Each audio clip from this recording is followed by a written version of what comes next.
घर जाने के लिए 90 रुपए की टिकट थी, आपके पास थे नहीं 90 रुपए, 40 रुपए थे, तो इसलिए आप जा ही नहीं पाए घर, कुछ ऐसा भी कुछ हुआ था?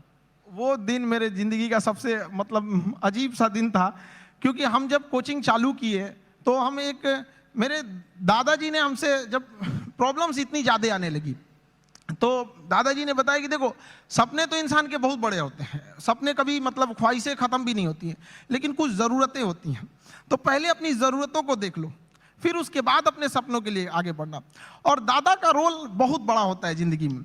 एक पोता के लिए उसकी ज़िंदगी का पहला दोस्त उसका दादा होता है, और एक दादा के लिए उसकी ज़िंदगी का आखिरी दोस्त उसका पोता होता है। तो मेरे दादाजी ने एकदम दोस्त की तरह रहे उन्हें।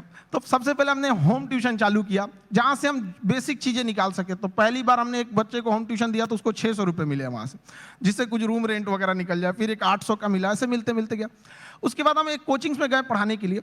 तो वो कोचिंग में शुरुआत में 4-5 लड़के थे, अगले दिन 50-60 हुए, फिर धीरे धीरे बढ़ते गए। एक हफ्ते में पूरा क्लास ही चेंज हो गया। तो हम पढ़ाने लगे, कोचिंग बहुत अच्छे चलने लगी। तो उन लोगों ने कहा कि फीस आपको बढ़ाना पड़ेगा, क्योंकि पैसे तो वहीं से आएंगे आप। तो हमने फीस बढ़ाने का विरोध किया, तो उन लोगों ने कहा ऐसे नहीं होगा। तो फिर हम अपने से पढ़ाना चालू कर दिए।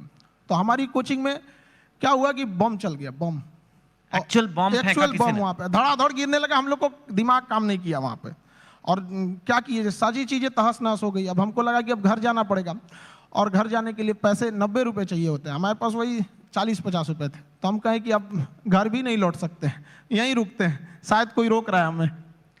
वाह। तो जहाँ 40-50 रुपए की बात थी, मैंने सुना है कि आपको अभी थोड़े दिन पहले ही किसी एजुकेशन कंपनी ने कहा कि आप हमारे साथ आ जाओ नौकरी, और इनको जॉब ऑफर मिला, यू कैन से, एक तरह से। एंड वो जॉब ऑफर था 107 करोड़ रुपए का।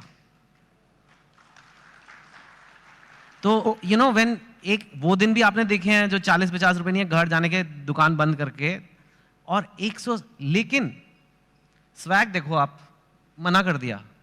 हमने मना कर दिया है, हमको 140 करोड़ नहीं चाहिए। हमें 140 करोड़ में आप पैसे ले सकते हैं, लेकिन जो स्टूडेंट का प्यार होता है वो कभी नहीं खरीद सकते हैं। जिस दिन मेरे इंस्टीट्यूट पे बम चला था, पुलिस बाद में आई थी, अगल बगल जितने लॉज थे, जब लड़कों को पता चला था तो पूरे लड़के छाप लिए थे सबको, और पूरे अगल बगल की कोचिंगें डर के मारे बंद हो गई थी। और हमारी कोचिंग बम लगने के बाद भी नेक्स्ट बैच से एज इट इज चली थी, बाकी बच्चे नीचे खड़े थे। ये 107 करोड़ में कोई नहीं खरीद सकता है।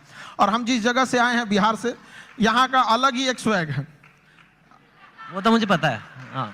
हम लोग उसका अलग स्वैग है। हमारे यहाँ किसी का दिल टूटता है तो वो मजनू नहीं बल्कि माझी बन के पहाड़ तोड़ देता है। अरे बाप। हमारे यहाँ हर जगह उगते सूरज की पूजा की जाती है, हमारे यहाँ डूबते सूरज को भी पूजा किया जाता है। हमारे यहाँ युद्ध से पहले बुद्ध पढ़ा दिया जाता है। तो हम उस जगह से आए हैं जहाँ पे अगर किसी को ऐसा लगेगा कि उसको दबा के उसको रास्ते से हटाया जा सकता है, तो नहीं हो सकता है वो। अरे वाह।